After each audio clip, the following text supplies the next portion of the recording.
Huawei asik masuk ke pasaran ini, ramein pasar ultrawide 34 inch dan nunjukin sekalian ke kita kalau brand-brand kayak LG, Samsung sebagai promotor ultrawide di dunia malah kayaknya sekarang cuek-cuek aja sama pasar monitor. Nice Huawei, lu emang niat dan konsisten bikin fitur smart kayak gini di monitor. Selamat datang di GTID channel paling canggih di 2021. Setelah gue nyobain beberapa waktu 3 monitor Huawei termasuk Mateview GT ini, gue cukup ngerti alasan Huawei masuk ke ketiga segmen ini. Di seri 24 inch-nya memang semua brand kayaknya harus ada karena itu monitor untuk semua orang.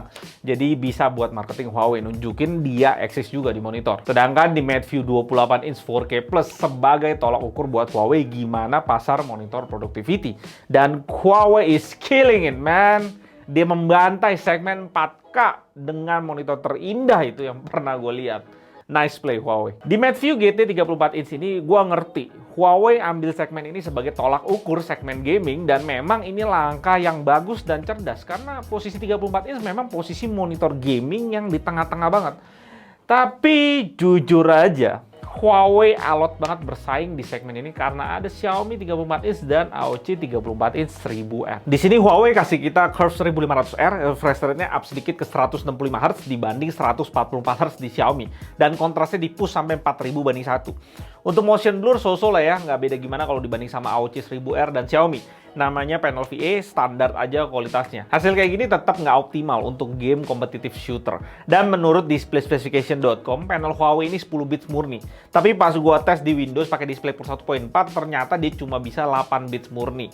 Dan juga di website Huawei sendiri nggak dikasih spek panel bit depth-nya berapa. Jadi sementara ini gue masih percaya Huawei ini sama kayak yang lain, 8 bits murni. Dan ini harga di China untuk 3 monitor yang akan kita bandingin di video kali ini. Dan ini bisa juga sebagai patokan buat kalian.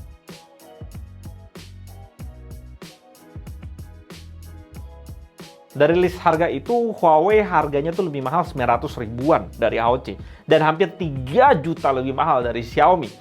Dan kita pasti pengen tahu dong, apa yang di-offer sama Huawei dengan perbedaan cukup tinggi kayak gitu. Karena jelas kalau kita lihatnya dari panel doang, AOC 1000R jauh lebih unggul. Untuk bahan material yang dipakai, Huawei pakai yang premium dan kita bisa rasain ini pas lu pegang aja, lu kerasa ini tebel-tebel semua. Ini kerasa bagus, apalagi kalau kita bandingin sama Samsung G5 1000R yang full plastikan itu dan masih dijual 7 juta rupiah.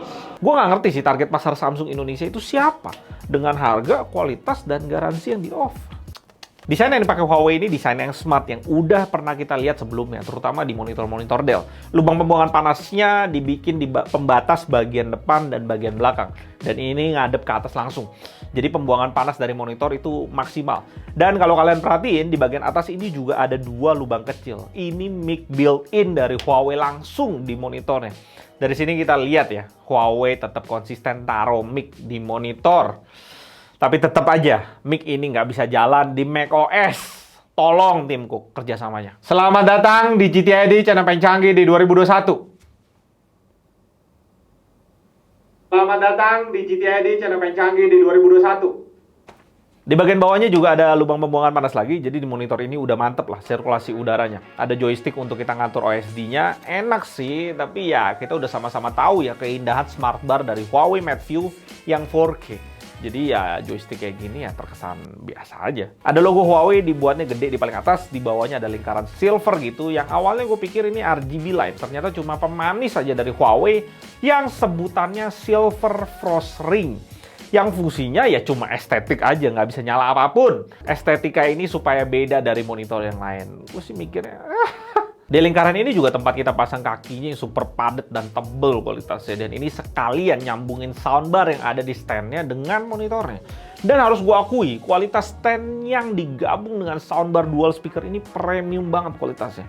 Dan tentunya Huawei memang harus pakai yang sangat berkualitas karena selain dia sebagai speaker, dia juga harus nopang semua berat monitornya. Bayangin aja. Dan ini kualitas speakernya.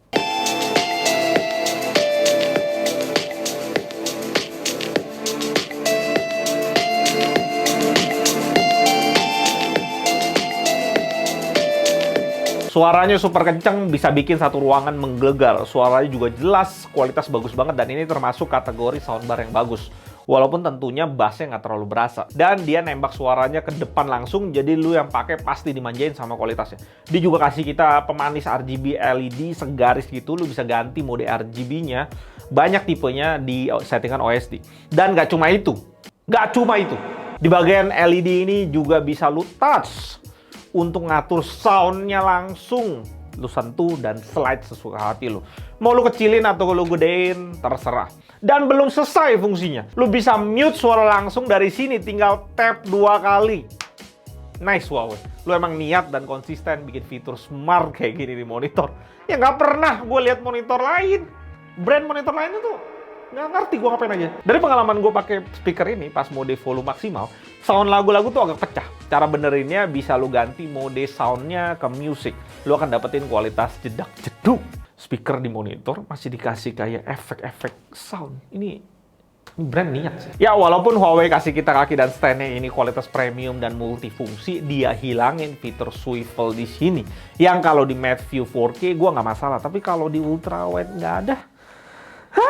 Sedangkan tilt dan head adjustment-nya di sini kualitasnya super mulus. Bagian portnya di sini agak bikin gue sebel.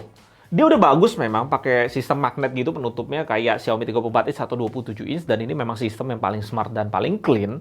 Tapi kalau lu perhatiin nih, jarak yang dikasih tuh ya itu agak pendek. Dan kalau lu pakai kabel display yang dikasih Huawei itu ya kabelnya pasti kelihatan dari depan, apalagi kalau lu pakai kabel premium kayak Lindy yang lebih tebal dan warna silver. Mencolok banget pasti dari depan. Ditambah lagi Huawei di sini nggak kasih kita kabel management di kakinya. Jadi untuk bikin clean look dari depan, ini sih gue bilang mustahil, agak mustahil. Tapi kalau lu mau keluar duit lebih nih, lu bisa ngakalin pakai adapter multi arah yang dijual sama Lindy. Kualitasnya sih nggak main-main ya, lu pegang aja lu udah tahu ini premium banget kualitasnya. Dan semisalnya, ini gua kasih tau ya, semisalnya lu mau beli adapter kayak gini, pastiin jangan beli yang abal-abal yang ada di pasaran, karena bisa bikin monitor lu kedip, atau ngancurin kualitas gambar, atau ngerusakin port di monitornya yang pastinya lu nggak mau itu terjadi. Kalau port display di monitor udah rusak sih, nggak bisa lu benerin sendiri ya. Jadi pastiin lu beli adapter yang terbaik dari brand yang terbaik. Atau kalau lu nggak mau pakai adapter yang kayak gini, tinggal pakai USB-C aja buat display. Jadi bisa lebih gampang ditekuk dan lu bisa puterin di kakinya. Jadi dari depan nggak terlalu kelihatan.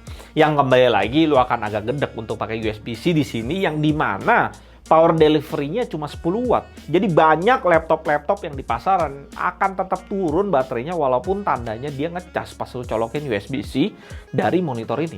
Apalagi lu pakai Intense ya laptopnya, udah pasti habis tuh baterainya. Tapi ada pengecualian. Buat tes Mateview GT ini di MacBook Air, port USB-nya Thunderbolt 3, dia bisa jalanin monitor ini full resolusi QHD dan dapetin refresh rate 100 Hz. Ini nice banget sih. Dan karena ini M1, ini luar biasa efisiensinya. Dengan arsitektur ARM chip, gua tes nonton Disney Hotstar selama 2 jam di ruangan tanpa AC dengan pakai speaker dari Mateview di 50%. Dengan cuma power delivery 10 watt dari Mateview, baterai MacBook ARM chip ini nggak kurang sama sekali.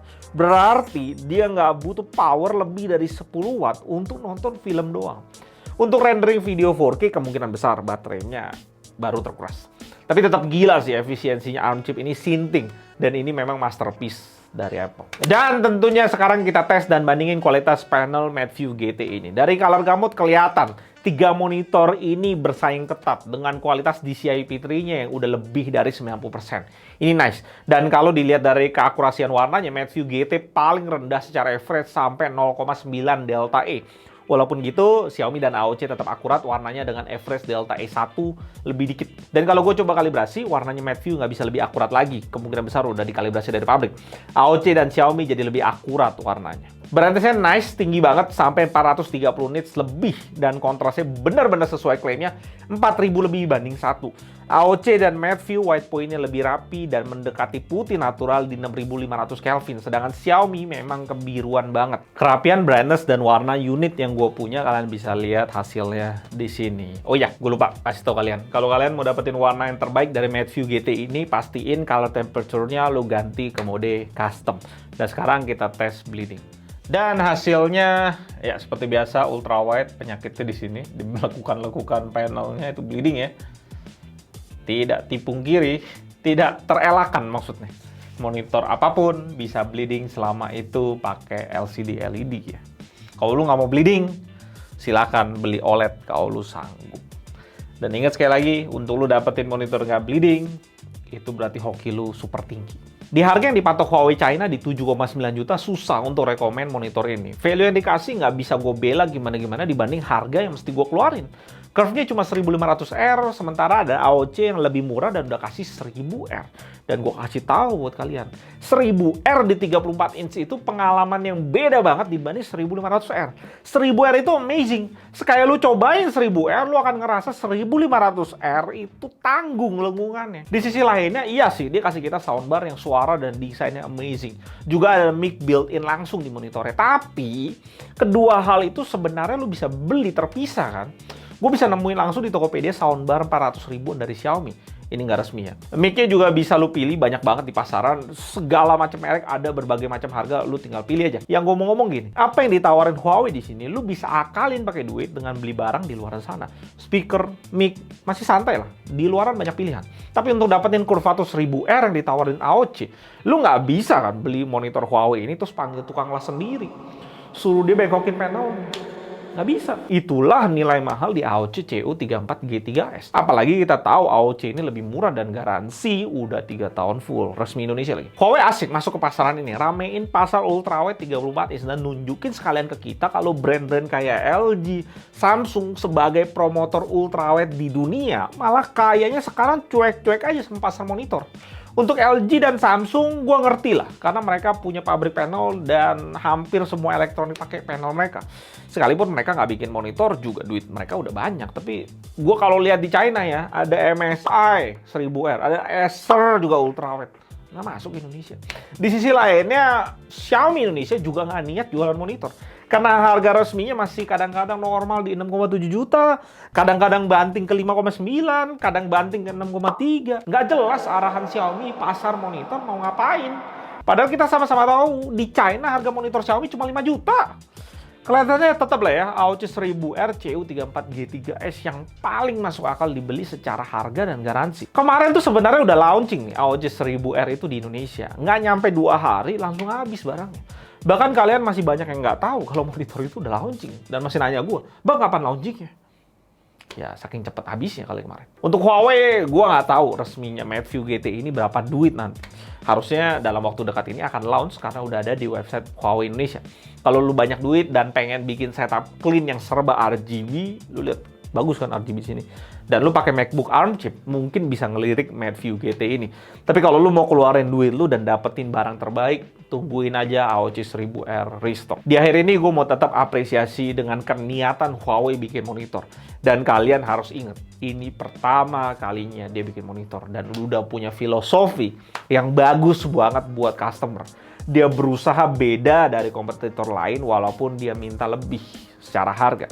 Di sini juga kalian bisa lihat soundbar yang cakep banget dan kita nggak pernah lihat di monitor manapun di pasaran yang berani bikin desain kayak gini tuh nggak pernah gue lihat. Dan smart pula ya, smart pula konsep pengaturan yang dikasih. Udah berani dibikin smart gitu. Dan ada kemungkinan desain kayak gini yang membuat monitor ini mahal. Karena untuk membuat cetakan ini di pabrik pada umumnya untuk kaki dan stand kayak gini, gue yakin mahal banget. Dan kalau lihat dari kualitasnya Huawei Mateview GT ini, Huawei masih banyak PR yang perlu dia kerjain, yang perlu dia selesaiin untuk Mateview GT 34 inch ini.